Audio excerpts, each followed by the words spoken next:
Next on Good Morning El Paso, you've been waiting for months to find out what's going to happen between University Medical Center and El Paso Children's Hospital. Well, now we have the details on how the two are working together. Two separate trials happening today for two former teachers. Get the latest from the trials and what to expect as they move forward today. Awareness Month, and we hear about one student's story on how she was diagnosed with the disease and now how she'll be sharing it with other students. News comes first. From the Mesilla Valley and Las Cruces to El Paso and the borderland. This is ABC 7's Good Morning El Paso. A very good morning to you, El Paso, Las Cruces, and Juarez. I'm Stephanie Valle. And I'm Hillary Floren. Good morning, everyone. It is Thursday. It's the 15th of October. The month is just trucking along. Sure is. The weather's still thinking it's summer. I know. Not for long. 92 yesterday, right, Crystal? Can you believe it? Yeah, we actually tied a record for heat yesterday.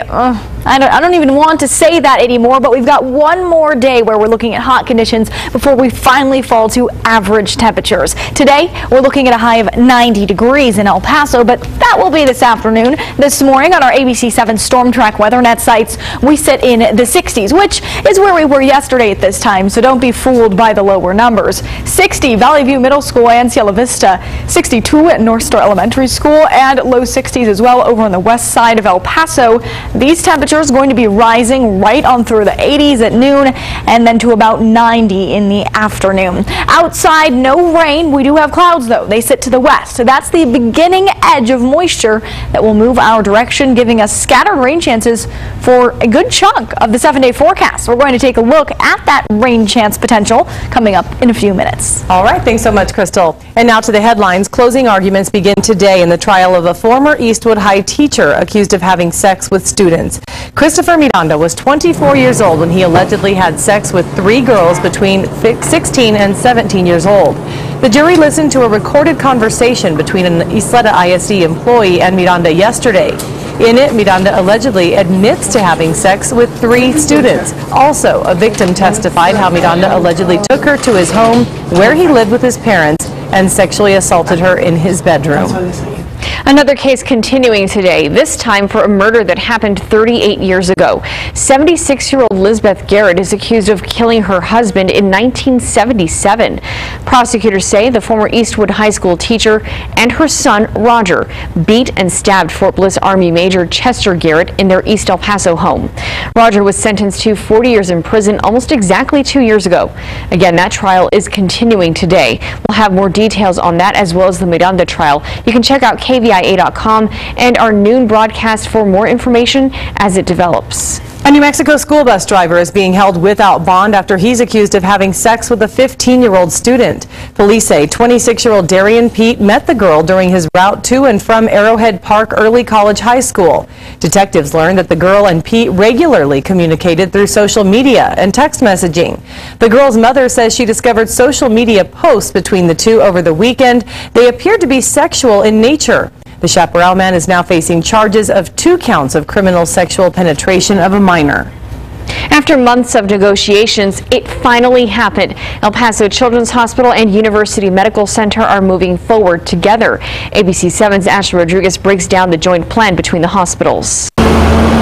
Greater accountability, greater oversight. I just want to thank everyone for the thousands of hours. County Judge Veronica Escobar expects a new CEO and new board will be in place at Children's by January. UMC's board and the county will have a hand in selecting both. UMC is the sole corporate member to Children's. This means UMC, along with Children's Board, will have oversight over Children's budgets, over its business plans, and over any contract over $250,000. Children's appears to have given up quite a bit of independence, but UMC, hence El Paso County taxpayers, gave a little too. We made concessions that were important to Children's and vice versa. The concessions really were with a view to ensuring that the folks on the Children's side felt comfortable that things wouldn't be changed willy-nilly.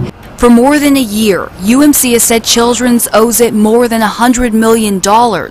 This plan requires Children's to pay back $15 million, an $85 million loss. UMC says it'll be paid back last, after all the other debts are paid first.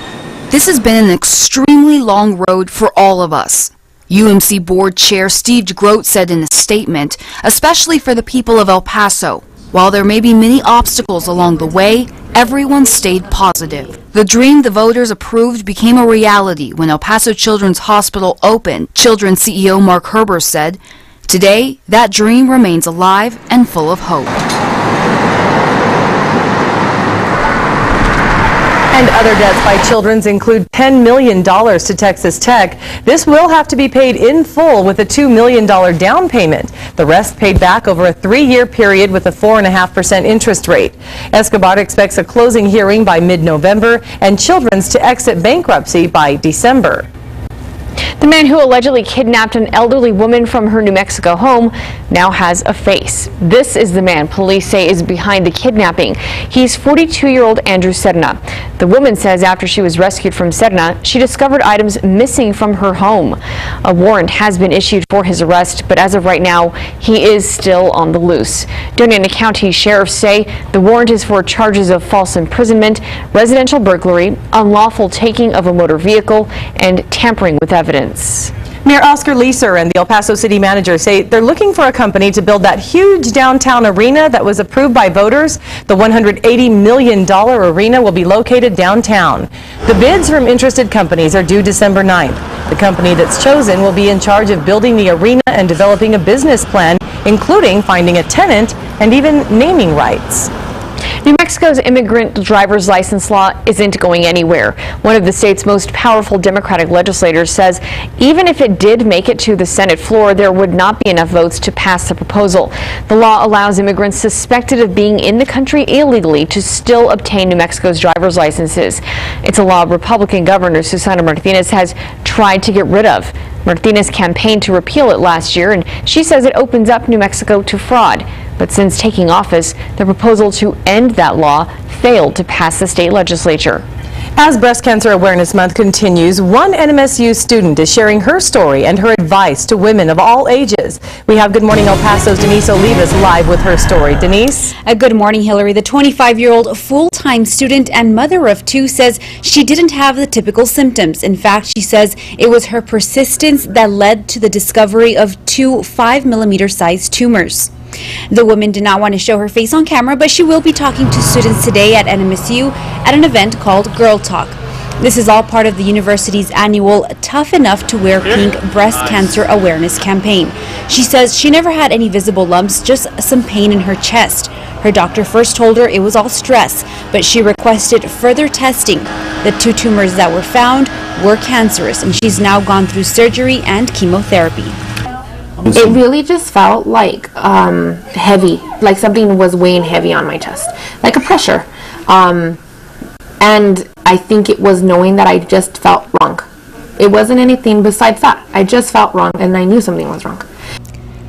And the mother of 2 is now in full remission since August. And of course, she's encouraging women of all ages and backgrounds to listen to your body. The event she's speaking at again, Girl Talk, is happening today at the Corbett Center Auditorium at 5 p.m. And again, that Tough Enough to Wear Pink annual luncheon takes place October 22nd at NMSU.